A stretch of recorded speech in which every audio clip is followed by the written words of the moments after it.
भारत की विदेश नीति अब संवाद तक सीमित नहीं, अब उसमें आत्मविश्वास झलकता है। प्रधानमंत्री नरेंद्र मोदी के नेतृत्व में भारत ने वैश्विक मंचों पर केवल अपनी उपस्थिति दर्ज नहीं कराई, बल्कि नई दिशा तय की है। ये दिशा केवल कूटनीति की नहीं, बल्कि भरोसे, सहभागिता और साझा नेतृत्व की है। इसी सोच के साथ प्रधानमंत्री मोदी ने अब तक 16 बार विभिन्न देशों की संसदों को संबोधित किया है और हर बार भारत की वैश्विक प्रतिष्ठा को एक नई ऊंचाई दी है। आगामी 9 जुलाई 2025 को वे नामीबिया की संसद को संबोधित करेंगे, जो 17वां संबोधन होगा।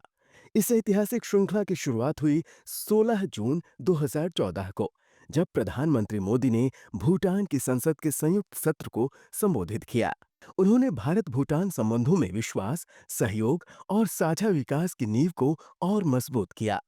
इसके बाद 4 अगस्त 2014 को प्रधानमंत्री मोदी ने नेपाल की संविधान सभा को संबोधित किया और भारत नेपाल के संबंधों को ऐतिहासिक गहराई व सांस्कृतिक जुड़ाव के संदर्भ में नए सिरे से परिभाषित किया। 18 नवंबर 2014 को प्रधानमंत्री मोदी ऑस्ट्रेलिया की संसद को संबोधित करने वाले पहले भारतीय प्रधानमंत्री बने। उन्होंने आतंकवाद से लड़ाई, लोकतांत्रिक साझेदारी और तकनीकी सहयोग जैसे मुद्दों पर जोर दिया। अगले ही दिन 19 नवंबर 2014 को उन्होंने फिजी की संसद के विशेष सत्र को संबोधित कर भारत प्रशांत क्षेत्र में छोटे द्वीपीय देशों के साथ भारत की साझेदारी का स्पष्ट रोड मैप रखा। 12 मार्च 2015 को प्रधानमंत्री मोदी ने मॉरिशस की नेशनल असेंबली में संबोधन दिया और भारतवंशी समुदाय के साथ गहरे ऐतिहासिक रिश्तों की पुनर्पुष्टि की। 13 मार्च 2015 को श्रीलंका की संसद को संबोधित करते हुए उन्होंने तमिल समुदाय, आर्थिक पुनर्निर्माण और क्षेत्रीय शांति पर भारत की प्रतिबद्धता दोहराई। इसके कुछ ही समय बाद 17 मई 2015 को मंगोलिया की संसद में प्रधानमंत्री मोदी ने खनिज संसाधनों, ऊर्जा और सांस्कृतिक संबंधों को आधार बनाकर दो देशों के द्विपक्षीय सहयोग को नई ऊंचाई दी। 12 नवंबर 2015 को प्रधानमंत्री मोदी ने ब्रिटेन की ऐतिहासिक संसद में भारत की लोकतांत्रिक परंपरा और वैश्विक विकास में उसकी भूमिका को मजबूती से रखा।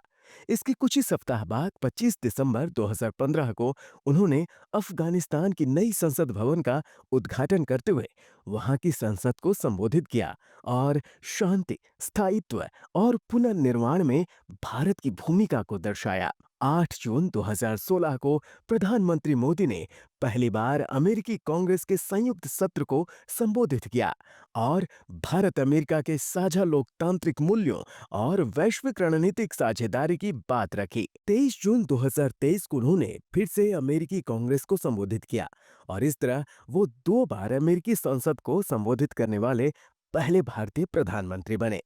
25 जुलाई 2018 को उन्होंने युगांडा की संसद को संबोधित किया। ये अफ्रीकी नीति के तहत भारत की भूमिका को स्पष्ट रूप से रेखांकित करता है, जहां उन्होंने अफ्रीका को सहयोगी महाद्वीप के रूप में परिभाषित किया। 8 जून 2019 को मालदीव की संसद में उनका भाषण हिंद महासागर क्षेत्र में साझा सुरक्षा, विकास और पर्यावरणीय संवेदनशीलता की दिशा में महत्वपूर्ण संदेश लेकर आया। 21 नवंबर 2024 को प्रधानमंत्री मोदी ने गुयाना की नेशनल असेंबली को संबोधित किया और ऐसा करने वाले पहले भारतीय प्रधानमंत्री बने। इस मंच से उन्होंने ऊर्जा, शिक्षा और भारतीय मूल के नागरिकों से संबंधों को नई दिशा देने की बात कही। 3 जुलाई 2025 को प्रधानमंत्री मोदी ने घाना की संसद में भारत की सोच को प्रस्तुत किया। ये पहला मौका था जब किसी भारतीय प्रधानमंत्री ने घाना की संसद को संबोधित किया। इसी दिन उन्होंने त्रिनिदाद और टोबैगो की संसद को भी संबोधित किया, जहां उन्होंने ग्लोबल साउथ की एकजुटता, विकासशील देशों की आकांक्षाओं और भारत की प्रतिबद्धता पर बल दिया।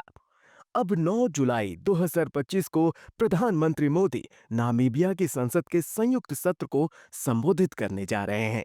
ये संबोधन अफ्रीकी महाद्वीप के साथ भारत की साझेदारी में एक और ऐतिहासिक अध्याय जोड़ेगा। इसके साथ प्रधानमंत्री मोदी 17वीं बार किसी विदेशी संसद को संबोधित करेंगे। प्रधानमंत्री मोदी की ये सभी संसद संबोधन महज औपचारिक भाषण नहीं है, ये भारत के वैश्विक दृष्टिकोण की स्पष्ट घोषणा है। जलवायु परिवर्तन, महामारी, आतंकवाद, साइबर सुरक्षा जैसे जटिल मुद्दों पर भारत ने हमेशा समाधानपरक दृष्टिकोण अपनाया है। उन्होंने बार-बार ये रेखांकित किया है कि जब तक विकासशील देशों को नीति निर्माण में समुचित स्थान नहीं मिलेगा, तब तक वैश्विक स्थायित्व संभव नहीं। इन 17 ऐतिहासिक संबोधनों ने भारत को केवल एक सहभागिता करने वाले राष्ट्र से नेतृत्व देने वाले राष्ट्र के रूप में स्थापित किया है। प्रधानमंत्री मोदी के नेतृत्व में भारत ने न केवल अपने हितों की रक्षा की है, बल्कि वैश्विक विकास के लिए स्पष्ट, प्रभावी और व्यावहारिक सोच भी प्रस्तुत की है।